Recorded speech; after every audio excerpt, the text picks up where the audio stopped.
முருகப்பெருமானுடைய அருளையும் நவகிரக தோஷங்களை எளிதாக விளக்குவதற்காக முருகப்பெருமானுடைய துதிகளை பாடி எப்படி அந்த நவகிரக தோஷத்தினை விளக்குவது அப்படிங்கிறத நாம் இங்கே பார்க்க இருக்கிறோம்.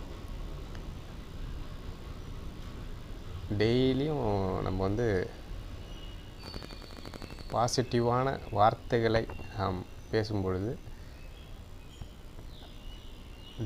டெய்லியும் இந்த அனுதினமும் நாம் காலையில் எழுந்ததும் ஒரு பாசிட்டிவான வார்த்தைகளை நாம் பயன்படுத்தும் பொழுது அந்த நாளே நம்மளுக்கு பாசிட்டிவான ஒரு ரிசல்ட்டை கொடுக்கும்.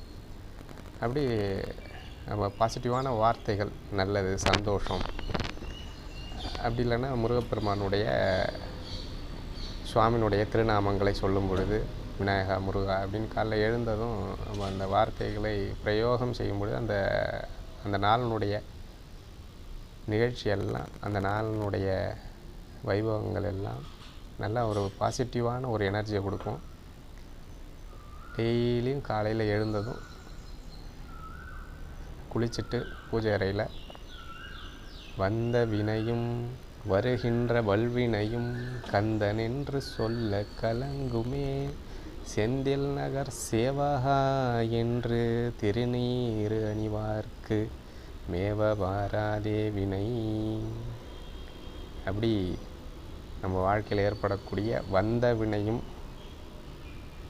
வருகின்ற வல்வினையும், வந்த பிரச்சனையும் வருகின்ற பிரச்சனையும், ஒரு பிரச்சனை இப்போ தான் முடித்தோம் அப்படின்னாக்கா அடுத்த பிரச்சனை நம்ம வாசப்படியில் தயாராக இருக்குமா. அப்படி நம்ம வாழ்க்கையில் ஏற்படக்கூடிய பிரச்சனைகள் எல்லாம், கஷ்டங்களை எல்லாம்